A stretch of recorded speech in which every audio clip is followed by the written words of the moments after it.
우리 계시록 14장을 한번 같이 보시겠습니다.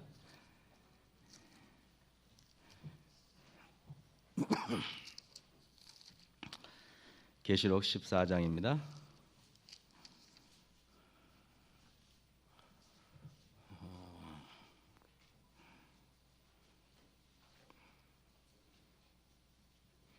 (1절부터) 우리 (5절까지) 한번 교독을 하겠습니다. 요즘 근래는 안 했는데 한번 해보겠습니다. 오전에 1절부터 5절까지입니다. 제가 먼저 읽겠습니다. 또 내가 보니 어린 양이 시온산에 섰고 그와 함께 14만 4천이 섰는데 그 이마에 어린 양의 이름과 그 아버지의 이름을 쓴 것이 있도다.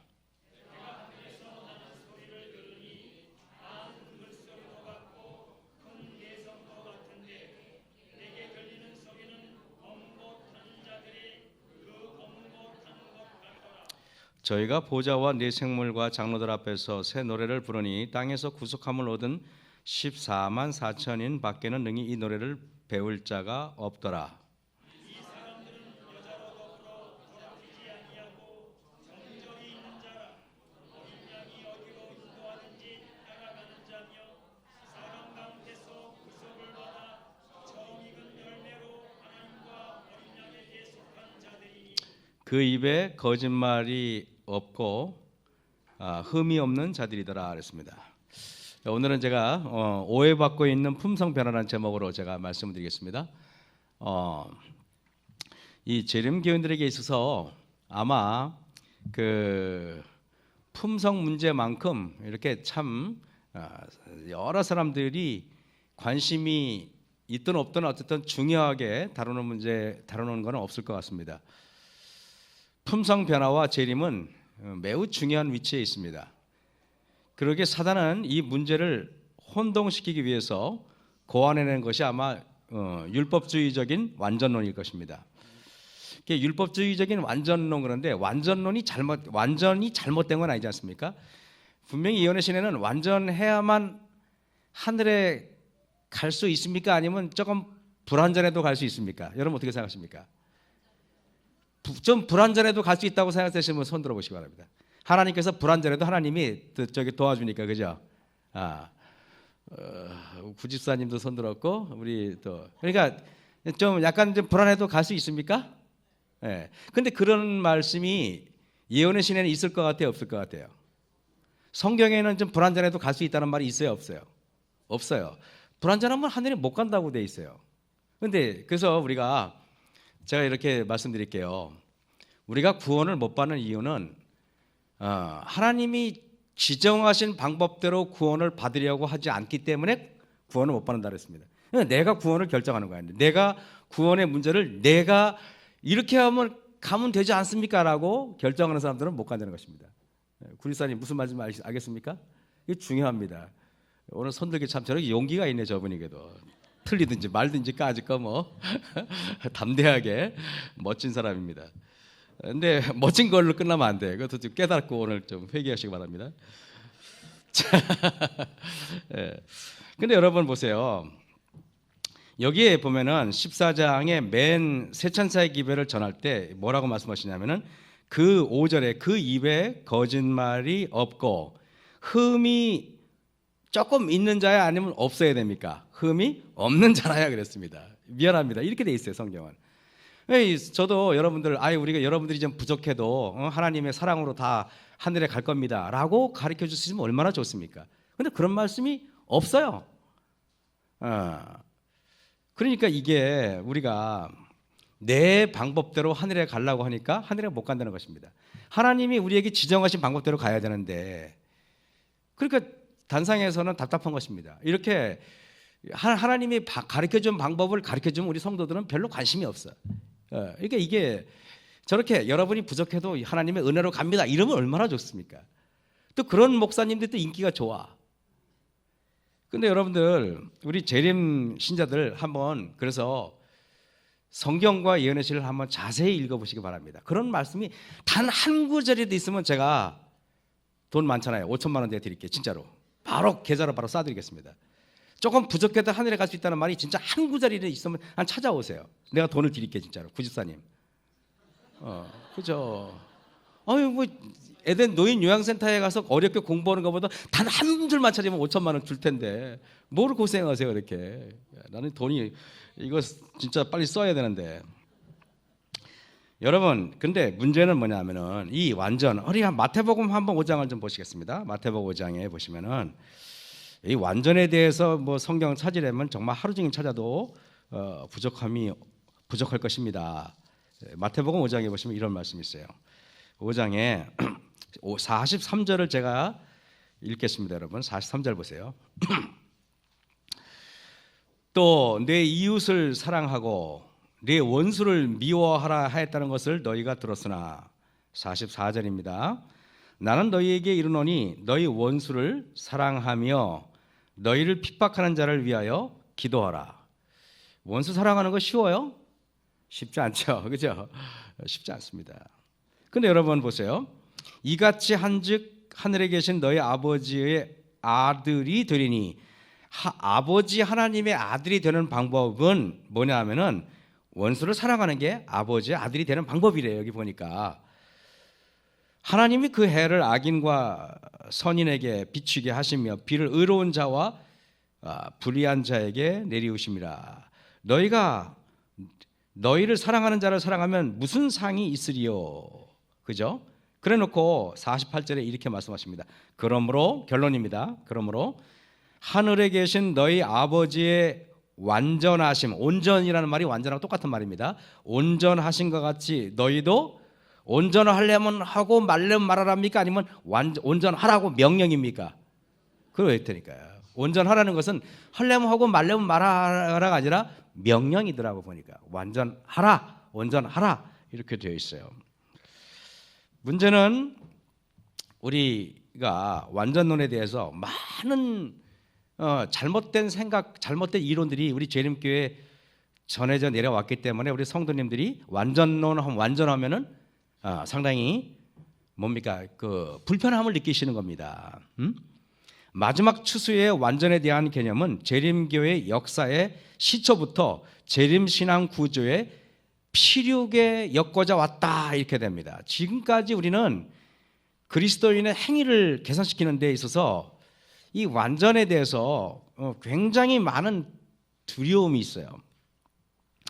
여러분 우리가 재림을 준비할 때 있어서 여러 우리 영감의 말씀에 보면은 재림을 준비하는 데 있어서 가장 중요한 것은 품성을 준비해야 된다는 것입니다.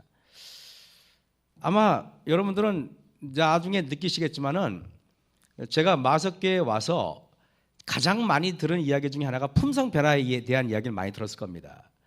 그런데 여러분 사실 우리 재림교회의 예언의 신과 성경을 보면은 가장 많이 기록된 말씀이 놀랍게도 품성 변화에 대한 이야기인데, 근데 희한하게 우리 재림교회 강단에서 품성 변화에 대한 이야기를 거의 여러분들 잘 못 들을 겁니다. 그 이상해요. 왜냐하면 품성 변화 이야기하면 완전론자라고 이렇게 오해받기 때문에 그래요. 왜 이럴까? 여러분 실물기원 69쪽에 이런 말씀이 있어요. 그리스도께서는 당신의 교회 안에 당신을 나타내 보이기를 간절히 바라신다 그랬습니다. 여러분 예수님께서는 우리 마석교회 안에 예수님을 나타내 보이기를 원한다는 것입니다. 여러분들의 그러니까 예수님이 뭐 여기 벽화를 그려가지고 예수님이 나타나기를 바란다는 말씀이 아니죠, 그죠? 여러분들의 모습 속에서, 여러분들의 표정 속에서, 여러분들의 행동 속에서 예수님이 나타나기를 바란다는 말이겠죠, 그죠? 그런 소리 아니겠습니까? 그런데 여러분, 우리 인간은요 참 희한합니다. 등잔 밑이 어둡다는 말씀이 있잖아요. 교인들은요, 여러분 만약에 예를 들면은 여러분 한 명 세워놓고 내가 내 자신이 어떤가를 아는 사람은 여기에 별로 없어. 근데 남들 보고 내가 어때요라고 한번 물어보라고 그래봐. 내가 어떤 사람 같아요?라고 물어보세요. 그러면 여기 자기 자신 말고는 기가 막히게 잘 알아. 심지어는 뭐도 하냐면 저 사람은 저래가지고 하늘에 못 가. 이것도 본인 말고 다 알아. 문제는 본인만 몰라. 무슨 말인지 알겠습니까, 여러분? 저 사람은 저래가지고 하늘에 못 갈 것 같아. 그런데 여러분 솔직히 여러분 그렇죠? 내가 여러분 모를 줄 알고 다 알아요. 그런데 문제는 본인만 몰라. 본인은 이 정도면 된다고 착각하는 겁니다. 근데 문제는 천사도 여러분이 바로 여러분의 옆에 있는 사람을 보는 눈으로 본다는 사실을 아셔야 돼요. 이걸 제가 어떻게 하냐면은 교회가 소그룹으로 전환하기 전에는요, 앞에 나와서 노래 잘하고 앞에 나와서 뭐 사람들 앞에서 이렇게 왔다 갔다 하는 거 잘하면 믿음 있어 보이는데 막상 소그룹을 딱 해보면은 저 사람하고는 소그룹을 같이 하고 싶다, 안 하고 싶다, 이런 사람이 딱 분명하게 나타날 겁니다. 서로가 데려가려고 하는 사람들이 보면은 하늘에 가기 가까운 사람들이에요. 여러분 그걸 아셔야 돼요. 우리는 본인만 모르는 거야, 본인만. 이게 답답한 겁니다. 제가 이번에 이 설교 마치면 공중 설교 딱 두 번 남았어. 제가 여러분에게 드리는 말씀은 아마 다시는 여러분들이 저를 부르지도 않을 거지만은 이 앞에서 설교할 시간도 없겠지만은 여러분 제가 드리는 말씀은 중요한 말이에요. 무슨 말인지 알겠습니까? 다 같이 하늘에 가기를 원하기 때문에 이 말씀 드리는 겁니다.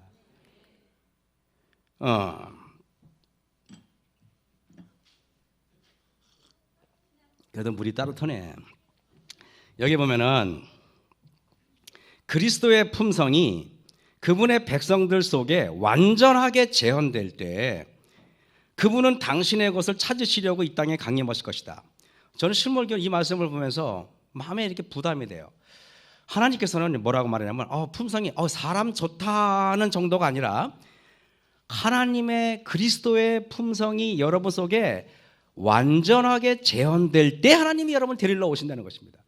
이건 너무 놀라운 이런 말씀이 여러분 한번 예언의 신을 찾아보라는 말입니다. 제 말은 제가 여러분에게 이 교회에 와서 처음에 그랬죠. 제가 설교하는 거 제 말이라도 믿지 말고 그것이 예언의 신과 성경과 맞으면은 믿으라고 제가 몇 번 말씀드렸죠. 그죠? 세천사의 기별에 대한 언급이 끝나고 나서 세천사의 기별이 참 재밌어요. 14장 1절부터 5절까지 구원받으려면 어떻게 해야 된다는 걸 하나님이 보여주시고 그리고 7절부터 12절까지 세천사의 기별을 보여주시고 그리고 그 나머지 절은 뭐냐면 추수하는 장면이 보여져요. 다시 말하면은 세천사의 기별을 받아들이고 세천사의 기별을 받아들이고 그 기별에 순종한 사람들만 하나님이 데리러 오시겠다라고 하는 것의 요약인 것입니다. 무슨 말씀인지 알겠습니까, 여러분? 그런데 우리가 보면은 실물교훈 67쪽에 이런 말씀이 있어요. 그리스도는 사람의 마음속에 당신을 재현시키고자 하신다. 자신을 중심으로 하는 생애에는 자라나는 일도 없고 열매 맺는 일도 있을 수 없다. 만일 그대가 그리스도를 개인의 구조로 받아들였다면 그대는 자신을 잊어버리고 다른 사람을 돕기 위해 노력해야 한다 그랬습니다. 제가 왜 여러분 소그룹 얘기 자꾸 하시는지 아십니까? 소그룹을 할 때 예를 들면 이런 식입니다. 내가 예를 들면 이런 사람 있죠. 그 너무 기니까 빨리 끝냅시다. 아니면은 남들이 말할 때 그냥 그냥 무관심한 척하고 표정도 짓지 않고 그럼 상대방이 여러분 분명히 분위기는 내가 소그룹의 분위기에 찬물을 끼얹는 거란 말이에요. 근데 여러분 소그룹을 하면서 여러분이 뭘 배우기를 제가 원하냐 하면은 내 행동 하나하나, 내 언행 하나하나, 내 말투 하나하나가 정말 다른 사람들을 행복하게 할 수 있는가 없는가, 그런 사람들이 하늘에 가는 거예요. 그래서 정말 내 말 한마디에 내 행동 하나하나가 다른 사람들을 정말 용기를 주고 격려를 해주고 기쁘게 해주고 웃을 수 있게 해주는 사람인가 아닌가가 그게 신앙의 가장 기본적인 거 아니에요? 나는 여러분들이 그래서 사람들은 보통 보면은 자신을 중심으로 해. 그러니까 내 의견이 너무 강한 사람들, 무슨 회의를 하거나 할 때 꼭 마지막에 말하려고 하는 거는 자아가 강해서 그런 거예요. 그거는요. 아시겠습니까? 내가 겸손하다면은 내가 겸손하다면은 겸손하게 끝까지 상대방의 말을 청정하고 내 자신을 주장하지 않는 그런 사람이 돼야 돼. 제가 만일 그대가 그리스도를 개인의 구주로 받아들였다면 그대는 자신을 잊어버려야 된다는 것입니다. 다른 사람들을 돕기 위해 노력해야 된다는 것입니다. 여러분, 제가 우리 마석교회 이제 이렇게 5년이라는 세월이 지나면서 보세요. 이제 밖에서 왜 예수님 당시에 보세요. 랍비 학교를 나온 사람들, 랍비들로부터 교육을 받은 사람들, 바리새인들은요, 교회의 여러 가지 제도는 기가 막히게 하는데 열정이 없어. 예수님이 말씀하셔서 말씀에 갈망이 없어. 우리 재림교도 마찬가지예요. 기준적으로 우리 교회에 오래 있고 삼육학교를 나오고 이런 사람들 보면 열정이 없잖아. 하나님 말씀에 대한 갈망이 없잖아요. 근데 오히려 어떤 초신자들은요, 저보고 요한계시록을 가르쳐달라고 그러고 마무리 교회까지 와서 배우겠다고 하는 사람이 있는데 우리들은 관심이 없어. 영적으로 죽어서 그런 거예요. 나는 여러분들이 저는 이래요. 목사님 이제 가실 때가 얼마 안 남았으니까 밥 한 번 먹읍시다 라고 말하는 분들보다는 성경 말씀에 더 갈망하고 새벽 기도 나와서 하나님 말씀 한마디라도 들으려고 하는 사람이 훨씬 더 나는 고마워. 그 사람이 정말 좋은 사람이에요. 제가 여러분들에게 말씀드리고 싶은 건 뭐냐면은 정말 하나님의 말씀에 갈망이 있어야 돼. 갈망이. 내가 살아있는 자들은 배고픔을 느끼도록 되어 있어요. 시체는 원래 먹으려고 하지 않아요. 시체는. 여러분, 내가 교회에 오래 다녔는데 그냥 설교는 내가 안 나가면은 내가 직책을 맡고 있기 때문에 내가 위치가 있기 때문에 교회 안 나가면은 사람들이 나를 어떻게 생각할까 해서 교회에 앉아 있지 마시고 정말 오늘 하나님 말씀에 갈망했으면 좋겠어요. 제가 어느 날 어저께인가요? 한 저녁 무렵에 본당에 뭐 가지려고 올 일이 있어서 쓱 들어왔어요. 본당은 캄캄해가지고 근데 문이 열려 있는 거야. 그래가지고 문을 딱 들어왔는데 캄캄해서 아무도 없을 줄 알았거든. 그때 누군가가 저를 목사님 부르더니 나는 깜짝 놀랐어요. 기절할 뻔했어요. 진짜 무서워가지고. 근데 뭐라고 있었냐면 한 여집사님이 기도하고 계시더라고요. 한 여집사님이 본당에서 기도하고 계시더라고요. 내가 그분을 보면서 마음속에 우리 마석교회에 참 희망이 있구나. 저는 새벽 기도 때요, 여러분, 한 명이 와도 보일러 켜놓고 온 불을 다 켜놓고 예배를 드릴 마음이 있어요. 왠지 아십니까? 새벽 기도했고 기도하는 사람들 때문에 교회가 유지되는 거예요, 사실은요.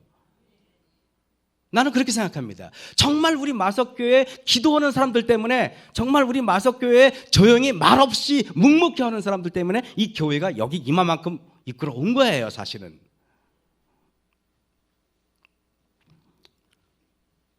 자아를 버리라는 말은 자신을 중심으로 하는 생애를 버리고 다른 사람을 위해 살라는 말이에요.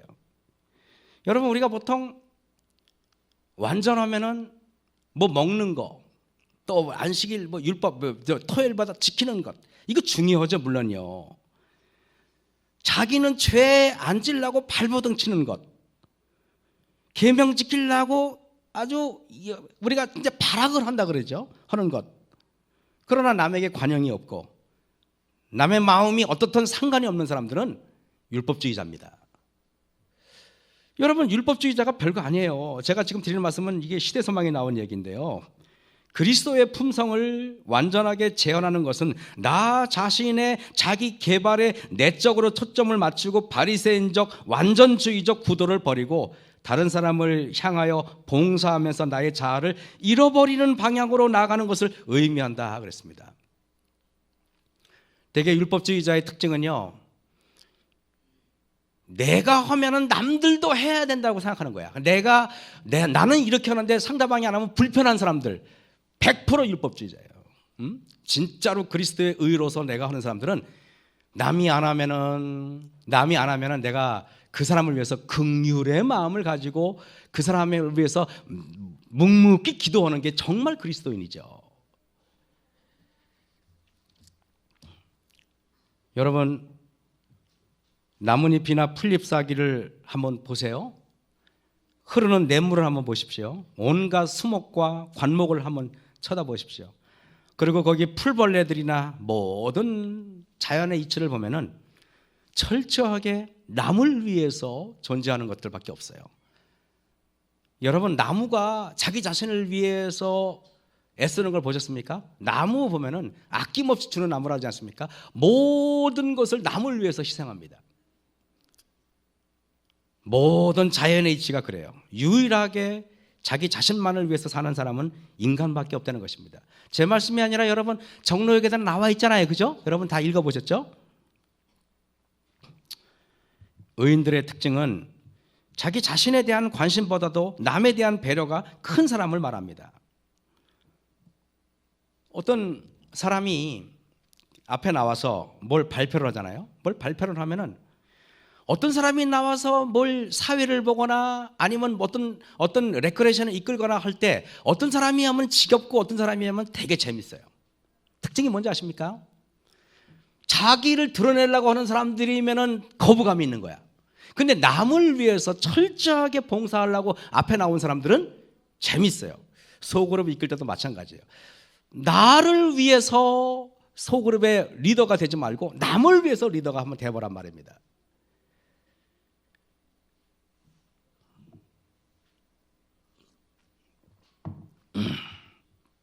우리는 제가 독일에 있을 때 홀가 요우스라는 교수님을 제가 참 존경하는데요. 홀가 요우스 교수님 그 아버님이 그 어머님하고 아버님이 저희 학교를 이렇게 방문하시면은 그러면 온 학교가 환해지는 것 같은 느낌이 들어요. 그 당시 제가 27살 때 그 요우스 교수님 그 어머님과 아버님의 연세는 제가 지금 추억하건대 한 70대 후반에서 80대 초반이었던 것으로 기억합니다. 이 두 노부부가 학교에 오십니다. 학교에 오시면은 이분들이 다니면서 학생들 하나하나 악수를 하고 등을 두들겨주고 안부를 물어보시는데 모든 사람들 한 명 한 명 얼마나 사랑스럽게 관심을 기울이는지 모르는 것입니다. 이분만 가면은 사람들이 어려움을 호소하고 기도해달라고 요청을 합니다. 이분들은 가난한 나라에서 온 사람에 대해서 특별히 관심을 기울이는 걸 봤어요. 친절하고 눈물을 흘려주고. 그래서 그분이 연세가 70대 후반에서 80대 초반이신데 학생들이 그분만 오면 너무나 좋아하는 것입니다. 이분이 오면은 사람들은 자신들의 약점이나 단점들을 이야기하고 서로 그것을 위해서 기도해주는, 그래서 그분 앞에 가면은 나의 실수가 아무것도 아닌 것처럼 나의 실수를 덮어주시고 이렇게 보듬어 주시고 하는 그분들을 봅니다. 저는 우리 교회 여기 여러 장로님들이 계시고 여러 어른들이 계시지만은 나는 여러분들이 사람들이 어려움이 있으면 장로님들한테 가서 상담할 맡기를 원하는 그런 품성이 돼야 돼. 사람들이 와서 내 힘든 것을 들어주고 내 고민을 들어줄 수 있는 그런 사람으로 여러분이 역임을 받아야 되는 것이에요. 정말이에요. 여러분, 사랑은 모든 세대 차이를 극복하더라고요. 사랑과 관용과 아름다운 품성은 모든 이 차이를 세대 차이든 남녀의 차이든 학벌의 차이든 무슨 지역벌의 차이든 모든 걸 다 극복하더라 이거예요.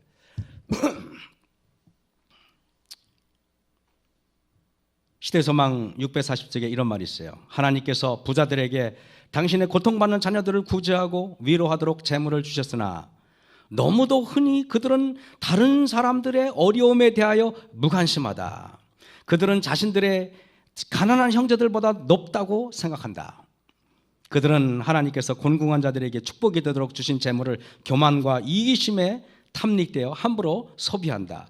스스로 곤궁의 압력을 참고 견뎌본 일이 없는 자들은 너무도 흔히 가난한 자를 경멸하는 태도로 대하여 그들이 거지처럼 보인다고 느낀다. 그러나 그리스도께서는 이 모든 사실을 바라보시면서 배고프고 목말랐던 자는 나였다고 말씀하신다. 그대가 굶주린 가난한 사람들에게 인색하게 빵 조각을 나누어 주었을 때, 그들로 하여금 몸에 스며드는 냉기를 피하도록 보잘것없는 의복을 나누어 줬을 때, 그대는 영광의 주님께 주고 있었다는 사실을 기억했는가? 그대의 온 생애 동안 나는 이 고통당하는 사람 가운데서 그대와 가까이 있었으나 그대는 나를 찾지 않았다. 그대는 나와 친근하게 교제하지 않았다. 나는 그대를 알지 못한다. 그랬습니다.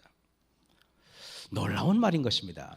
품성변화라는 하나님께서 거듭 말씀드리지만은 나 자신을 중심으로 하는 생애가 아니라 다른 사람들에게 내가 어떻게 행하는가, 내가 혹시 다른 사람들에게 고리타분하게 보이지는 않는가, 내가 혹시 다른 사람들에게 완고하게 보이지는 않는가, 내가 혹시 다른 사람들에게 다가가지 못한 어떤 벽을 가지고 있지 않은가, 스스로 자문자답하시고 다가가서 아이들이라도 손 한번 잡아주시고 학생들 한번 등 한번 두들겨 주시고 그러는 여러분 됐으면 참 좋겠다는 생각을 합니다. 그리스도의 품성을 완전하게 재현하는 것은 돌보는 관계를 의미한다고 그랬어요.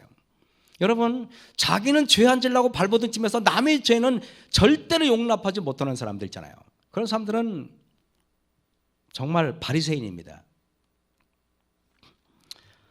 의인은 죄 안 지려고 발버둥 치는 사람이 의인이 아니라, 의인은 남의 허물을 덮어주고 남의 약점을 보듬어 줄 수 있는 게 의인이라는 것입니다. 우리는 여러분 그러한 좀 태도가 좋았으면 좋겠어요. 야고보서 1장 26절을 한번 잠깐 볼까요? 야고보서 1장 26절입니다. 야고보서 1장 26절에 보면은요, 놀랍게 이런 말씀이 있어요.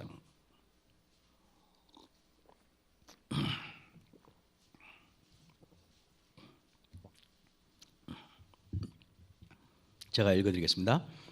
누구든지 스스로 경건하다 생각하며 자기 혀를 제갈먹이지 아니하고 자기 마음을 속이면 이 사람의 경건은 헛것이라 그랬습니다. 제가 그러면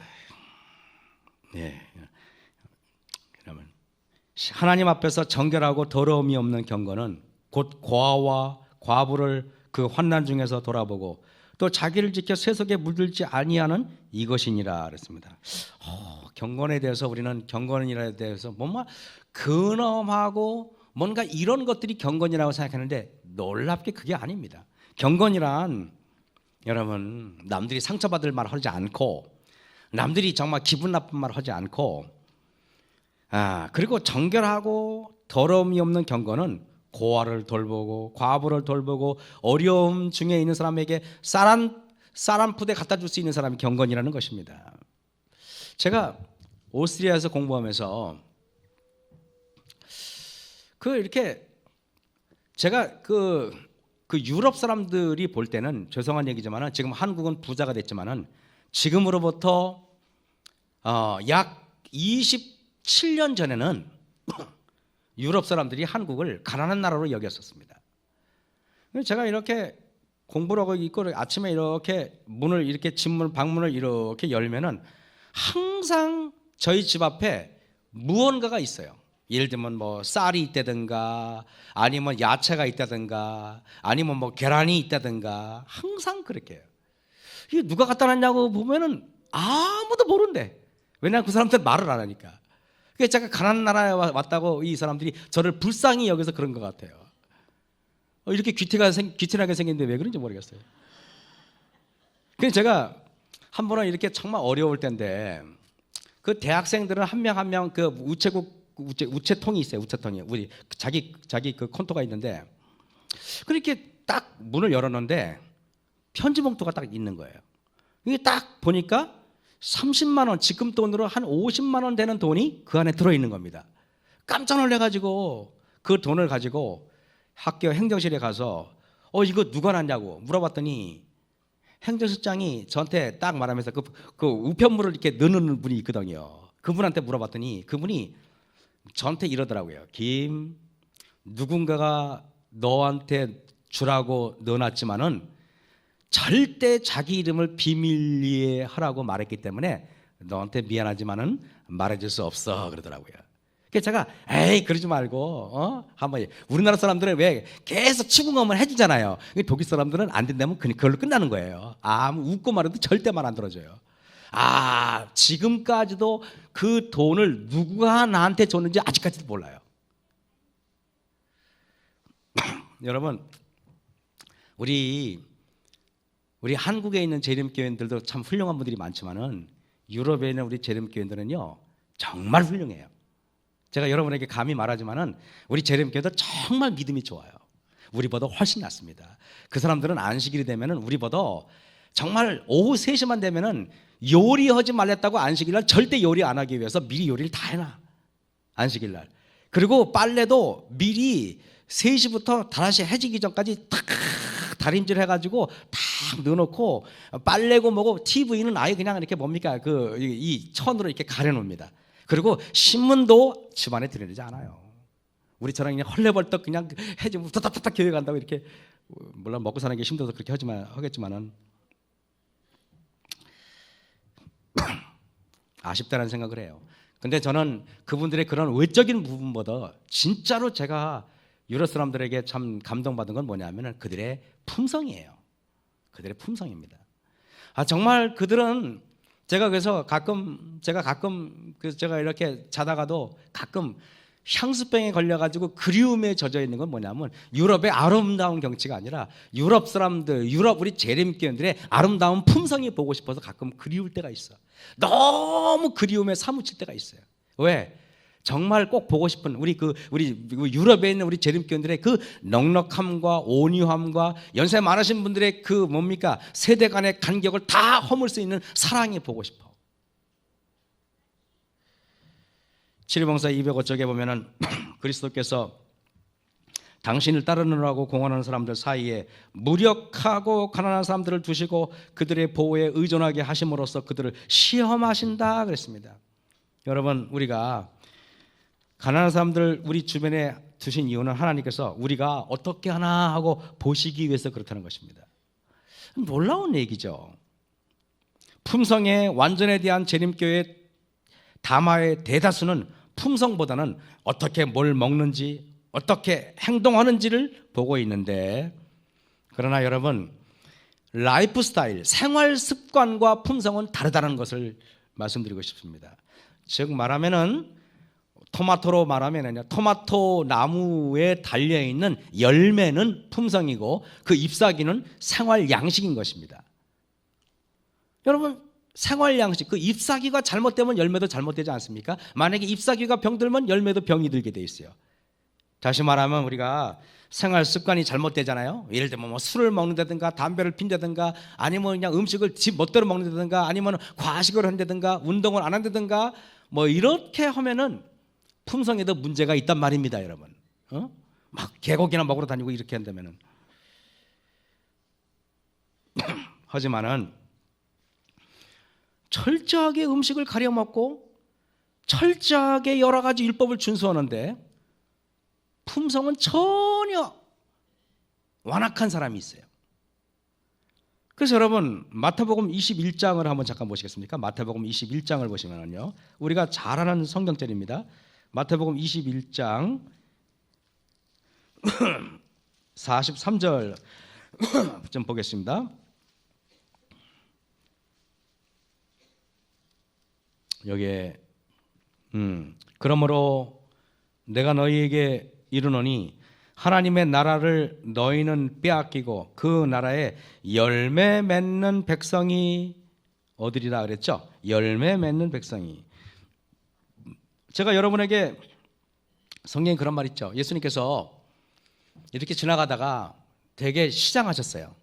무화과를 잡수시고 싶어가지고 이렇게 무화과 나무로 갔는데 잎사귀는 굉장히 무성해. 그래 안 그래요, 그죠? 잎사귀는 무성한데 열매가 아무리 드셔도 열매가 없어. 그래서 하나님께서 그 무화과 나무 어떻게 했습니까? 그냥 말라버렸잖아요. 이렇게 뭐 시들게 했잖아요. 다시 말하면은 철저하게 먹고 철저하게 생활하고 경건하게 행동하는 것 같은데 보면은 차디찬 사람들이 있어. 죽은 믿음이에요. 여러분, 그건 죽은 믿음이에요. 건강개혁은 철저한데 생활 습관은 철저한데 자신만을 위해서 철저하게 사는 사람들은 잎사귀만 무성한 무화과 나무인 것입니다. 여러분, 제가 그랬잖아요. 한 번은 제가 우리 그 선배 형님 중에서, 지금은 절대 그분이 그렇지 않으니까 제가 말하는 것입니다. 한 번은 이제 이 아는 어떤 분이 진짜 우리 재림교에 들어오셔가지고 그분이 고춧가루도 안 드시고 뭐 심지어는 된장도 안 드시고 고추장도 안 드시고 아주 철저하게, 그리고 심지어는 이식까지 합니다. 뭐 라면 이런 건 절대 당연히 안 드시는데, 심지어는 이분은 추석 설날 때도 집에 가면은 가족들이 저녁 먹는데 자기 자녀들이 저녁 먹는데 유혹을 받을까 봐 아예 고향에도 안 갔어요. 안식일날 교우가 농사 이야기를 했다가는 믿음 없다고 핀잔을 줬습니다. 누군가가 그분에게 삼육라면을 선물했습니다. 아이들은 이제 삼육라면이니까 먹어도 되겠지, 이제 아빠가 저걸 주겠지 했는데, 아빠가 거기 마당에다가 모닥불을 펴놓고 얘들아 나와라 그래요. 이렇게 불량한 음식은 어떻게 해야 돼? 그러면서 모닥불에다가 그 라면을 다 불질러 버렸습니다. 이런 거 먹으면 안 돼, 사단의 음식이야, 다 불질러 버렸어요. 여러분, 그래서 이분의 자녀들이 이식을 해요. 자기만 이식하는 게 아니라 자녀들도 강제로 이식을 시켰습니다. 안식일이 끝나고 장로님 댁에 방문해서 모든 성도가 재밌게 저녁을 먹는데, 그 아빠는 자녀들한테 얘들아 너희들은 이식하니까 이 방에 가자 하고 다른 방에 다 데려갑니다. 그럼 애들은 이렇게 말합니다. 아빠 절대 안 먹고 가서 냄새만 맡을게. 그래서 애들이 이제 가면은 안 돼! 그런다. 그럼 애들이 사정합니다. 아빠 절대 유혹받지 않을 테니까 걱정하지 마시라고. 그럼 애들이 가가지고 어른들 먹는 거 보면서 침을 꼴딱꼴딱 삼킵니다. 그러면 이제 저기 교회 뭐 장로님들이 집사님들이 얘야 좀 더 먹어라 주면은 아빠 눈치가 있으니까 안 돼요, 우리 아빠한테 혼나요. 그러고 안 먹었어요. 여러분, 이분이 생활 양식과 품성을 혼동했기 때문에 이렇게 완고하고 관용이 없는 율법주의로 흐르게 됐지만은, 그러나 여러분 이걸 아셔야 돼요. 제가 봤을 때는 바리새인들은요, 철저한 사람들은요, 나중에 그리스도를 만나고 회심하면 사도 바울 같은 사람이 되지만은, 그러나 제 멋대로 먹는 사람은 절대 회심조차도 기대할 수가 없어요.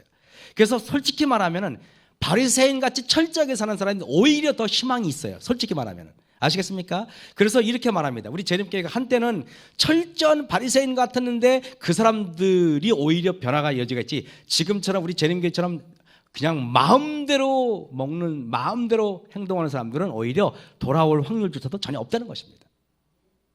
문제는, 그러나 이것도 나쁘고 저것도 나쁘지만 제가 여러분들에게 드리는 말씀은, 우리가 생활 양식과 품성을 혼동하면 안 된다는 것입니다. 우리는 이처럼 완고하고 관용이 없는 율법주의로 빠지게 되면은 참으로 우리는 엄격한 사람이 되고 냉담한 사람이 되고 기쁨이 없는 사람이 되고 가혹한 사람이 돼서 우리 주변에 있는 사람들을 얼마나 힘들게 하는지 몰라요.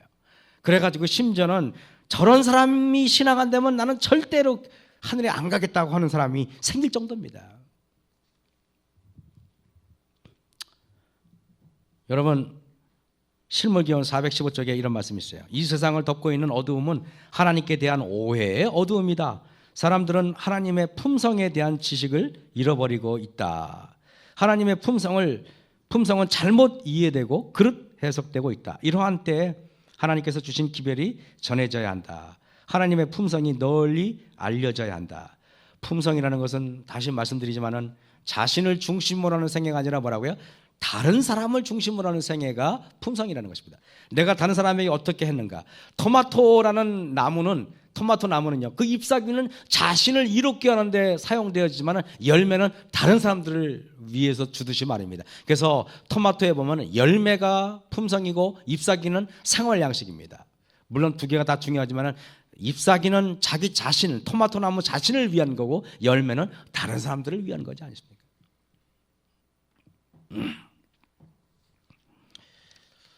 저런 게서 이게 보면은 그리스도의 품성이 완성은 다른 사람들을 돕고자 하는 생각이 마음속에서 계속해서 일어날 때 곧 하늘의 햇빛이 마음에 충만하고 얼굴에 나타날 때 이루어진다 그랬습니다.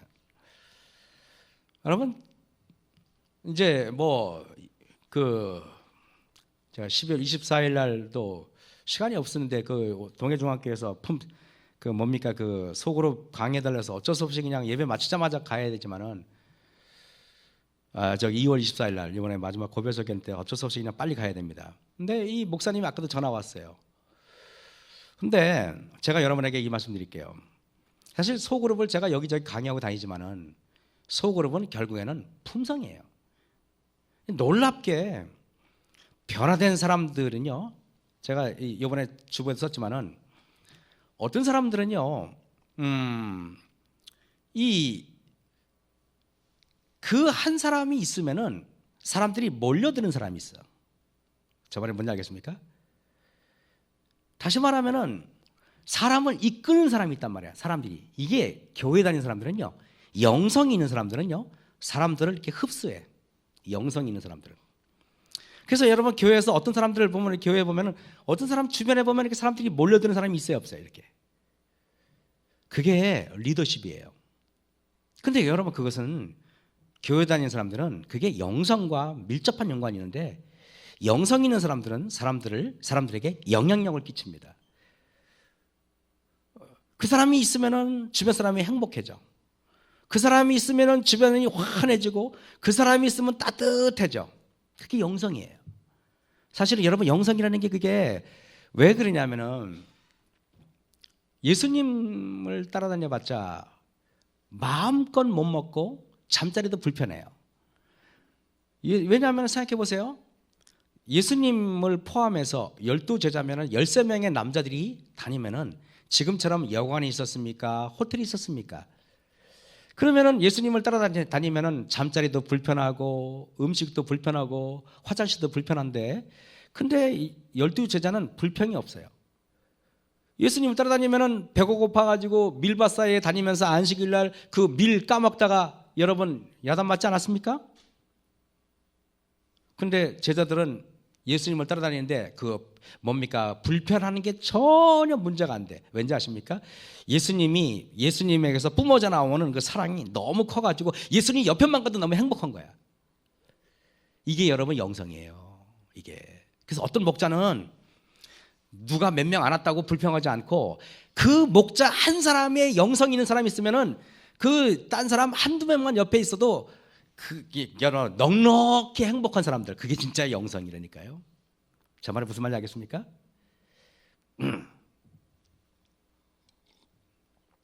엘렌 G. 화이트 여사가 1915년 8월 며칠 날 돌아가셨을 때 그 화이트 부인이 살던 그 마을은 조그마한 마을이에요. 한 몇천 명 되는 조그만 동네인데 이 엘렌 G. 화이트 여사가 이렇게 집에서 이렇게 나가서 동네 산책을 이렇게 하면은 사람들이 그분이 연세 드신 할머니가 지나가는데 엘렌 G. 화이트 여사 지나가면 사람들이 얼마나 좋아하는지 몰라. 다 도닥여주고 사람들이 너무나 화이트 부인이 지나가면 행복해하는 거예요. 화이트 부인이 지나가면. 근데 이 엘렌 G. 화이트 여사가 1915년에 돌아가신 거 나니까 그 모든 그 마을에 있는 사람들 수천 명의 사람들이 그냥 도시 전체가 애도했다는 말이 있어요. 다 슬퍼하고 하나님 믿지 않는 사람들도 와가지고 장례식에 와가지고 애통했다는 말이 있어요. 그게 신앙이에요. 그게 사실은 나만이 가지고 있는 어떤 독특한 어떤 이론을 주장하는 게 아니라니까요. 저는 여러분들이 좀 그랬으면 좋겠어요. 그래가지고 어떤 집사님을 옆에만 가도 정말 행복한 사람 있잖아요. 그냥 가가지고 꿀송이가 뚝뚝뚝 떨어지는 사람 있잖아요. 그 사람이 그렇게 그냥 그런 분이 있어요. 그게 정말 신앙이라니까요.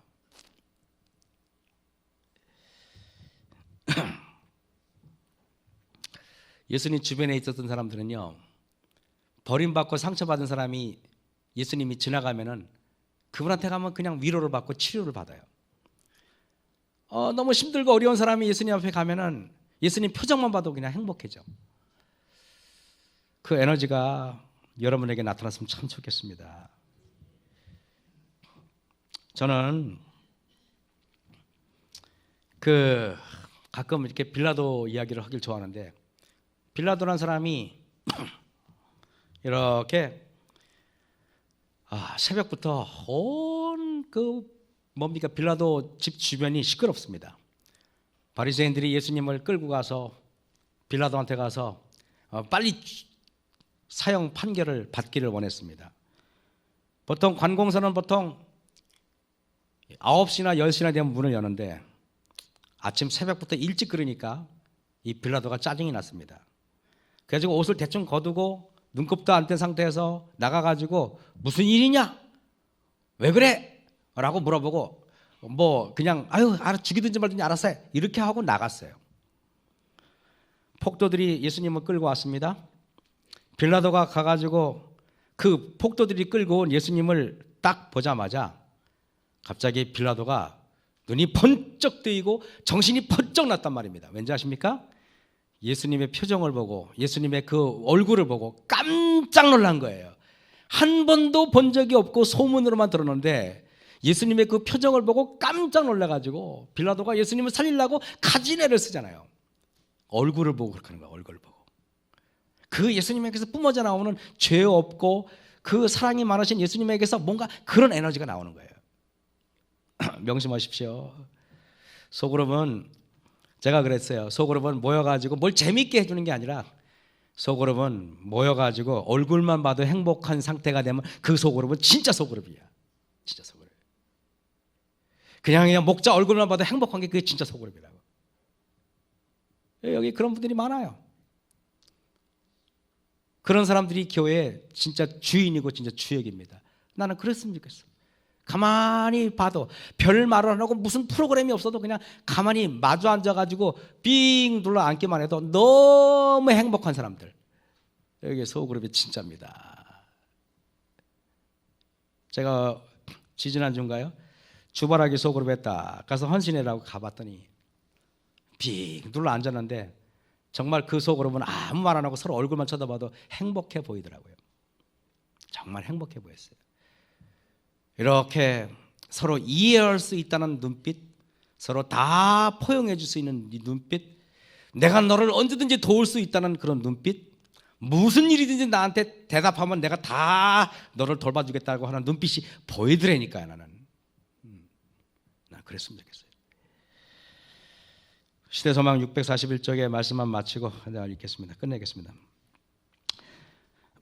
다른 사람들의 유익을 위하여 열심히 일하면 자아를 잃어버리게 될 것이다. 너무 좋은 말이잖아요. 여러분, 소그룹은 다른 사람들의 유익을 위한 단체예요. 그러니까 다른 사람들을 위해서 내가 어떻게 도울 수 있을까?